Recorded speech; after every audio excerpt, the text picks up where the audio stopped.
Isa sa mga magagandang mga parke na gustong-gustong puntahan ng mga Edmontonians ay ang Rundle Park.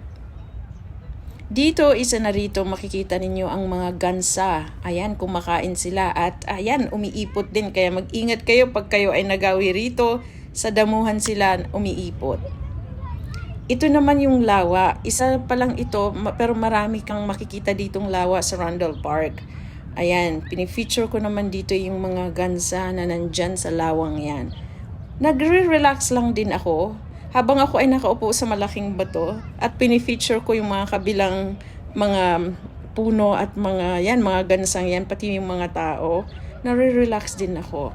Ito madalas pinupuntuhan ng mga pamilya, lalo na yung may mga anak kasi pinapanood nila itong mga gansa.